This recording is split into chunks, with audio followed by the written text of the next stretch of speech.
Medical പ്രവേശന പരീക്ഷയായ NEET യുടെ May 3 നടന്ന പരീക്ഷ റദ്ദാക്കിയിരിക്കുകയാണ്. ചോദ്യപേപ്പർ ചോർന്നെന്ന ആരോപണത്തെ തുടർന്നാണ് നാഷണൽ ടെസ്റ്റിംഗ് ഏജൻസിയുടെ നടപടി. പരീക്ഷയുടെ വിശ്വാസ്യത ചോദ്യം ചെയ്യപ്പെട്ട സാഹചര്യത്തിലാണ് പരീക്ഷാഫലം റദ്ദാക്കാനും വീണ്ടും പരീക്ഷ നടത്താനും കേന്ദ്ര സർക്കാർ തീരുമാനിച്ചത്.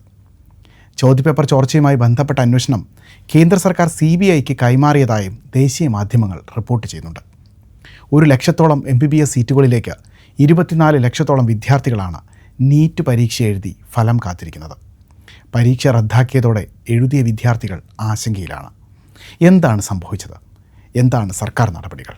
വിശദാംശങ്ങൾ പരിശോധിക്കാം. പരീക്ഷ നടത്തിപ്പിലെ സുതാര്യത ഉറപ്പുവരുത്തുന്നതിനും വിദ്യാർത്ഥികളുടെ ആശങ്ക പരിഹരിക്കുന്നതിനുമാണ് പരീക്ഷ റദ്ദാക്കിയതെന്നാണ് കേന്ദ്ര വിദ്യാഭ്യാസ മന്ത്രാലയം നൽകുന്ന വിശദീകരണം.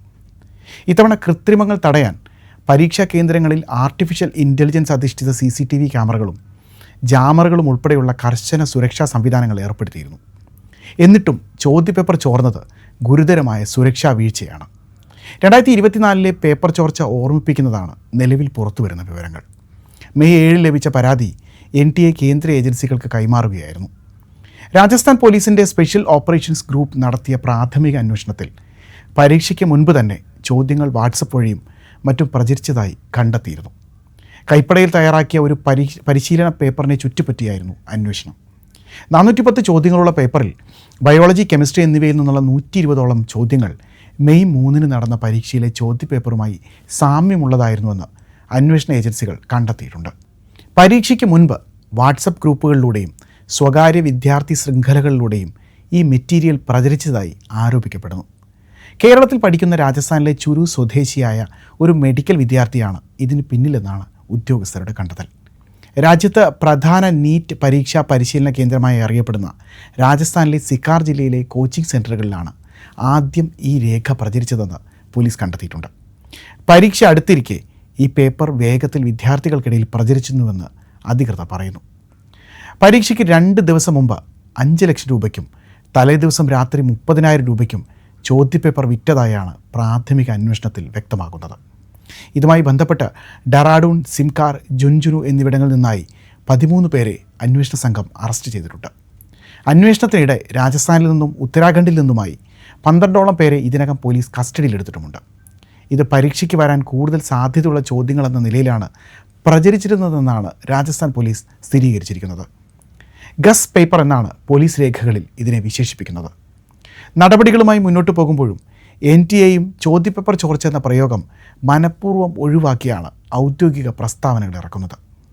ചോദ്യപേപ്പർ കൊണ്ടുപോകുന്നതിൽ GPS ട്രാക്കിംഗ്, ബയോമെട്രിക് പരിശോധന, AI സഹായത്തോടെയുള്ള CCTV നിരീക്ഷണം, പരീക്ഷാ കേന്ദ്രങ്ങളിലെ സിഗ്നൽ ജാമറുകൾ എന്നിവ ഉൾപ്പെടെ കർശന സുരക്ഷാ ക്രമീകരണങ്ങൾ ഒരുക്കിയാണ് ഇത്തവണ NTA പരീക്ഷ നടത്തിയത്. ഇതെല്ലാം ആയിരുന്നിട്ടും ചോദ്യങ്ങൾ പുറത്തായിട്ടുണ്ടെങ്കിൽ അത് രാജ്യത്ത് വലിയ നാണക്കേടുണ്ടാക്കുന്ന സംഭവമാണ്. കഴിഞ്ഞ ദിവസം ചോദ്യപേപ്പർ ചോർച്ചയിൽ പ്രതിപക്ഷ നേതാവ് രാഹുൽ ഗാന്ധി സർക്കാരിനെ രൂക്ഷമായി വിമർശിച്ചിരുന്നു. നീറ്റ് പരീക്ഷ ഒരു ലേലം പോലെയാണെന്നും ചോദ്യങ്ങൾ വിൽപ്പനയ്ക്ക് വെച്ചിരിക്കുകയാണെന്നുമായിരുന്നു അദ്ദേഹം ആരോപിച്ചത്. കഴിഞ്ഞ 10 വർഷത്തിനിടെ 89 പേപ്പർ ചോർച്ചകളും 48 പുനർപരീക്ഷകളും നടന്നതായും രാഹുൽ എക്സിലെ കുറിപ്പിൽ പറയുന്നുണ്ട്. ക്രമക്കേടുകളെക്കുറിച്ചുള്ള വിവരങ്ങൾ ലഭിച്ചിട്ടുണ്ടെന്നും അവ കേന്ദ്ര ഏജൻസികൾക്ക് കൈമാറിയിട്ടുണ്ടെന്നുമാണ് നാഷണൽ ടെസ്റ്റിംഗ് ഏജൻസിയുടെ പ്രതികരണം. പുതിയ പരീക്ഷാ തീയതി ഉടൻ പ്രഖ്യാപിക്കുമെന്ന് NTA അറിയിക്കുന്നുണ്ട്. വിദ്യാർത്ഥികൾ വീണ്ടും രജിസ്റ്റർ ചെയ്യേണ്ടതില്ലെന്നും നേരത്തെ നൽകിയ അപേക്ഷാ വിവരങ്ങൾ തന്നെ മതിയാകുമെന്നും അധികൃതർ വ്യക്തമാക്കി. നിലവിൽ വിദ്യാർത്ഥികൾ അടച്ച ഫീസ് തിരികെ നൽകുന്ന കാര്യവും NTA പരിഗണിക്കുന്നുണ്ട്. പുതിയ അഡ്മിറ്റ് കാർഡുകൾ NTAയുടെ ഔദ്യോഗിക വെബ്സൈറ്റ് വഴി ലഭ്യമാക്കും. വിദ്യാർത്ഥികൾ കൂടുതൽ വിവരങ്ങൾക്കായി ഔദ്യോഗിക അറിയിപ്പുകൾ ശ്രദ്ധിക്കണമെന്നും അധികൃതർ അഭ്യർത്ഥിക്കുന്നുണ്ട്. ഉറക്കമൊഴിച്ചും കഷ്ടപ്പെട്ട് പഠിച്ചൊരുങ്ങിയും പരീക്ഷയ്ക്കെത്തുന്ന ലക്ഷക്കണക്കിന് വിദ്യാർത്ഥികളുടെ ഭാവിയെ നോക്കി പല്ലളിക്കുന്നതാണ് ആവർത്തിക്കുന്ന ചോദ്യപേപ്പർ ചോർച്ചകൾ. 2024 ചോദ്യപേപ്പർ ചോർച്ച സുപ്രീം കോടതി വരെ എത്തിയിരുന്നു. അന്ന് സർക്കാർ ഉറപ്പ് നൽകിയ സുരക്ഷാ സംവിധാനങ്ങൾ കൊണ്ടും വീഴ്ച തടയാനായില്ല എന്നത് രാജ്യത്തെ സംവിധാനങ്ങൾക്കാകെ നാണക്കേടാണ്.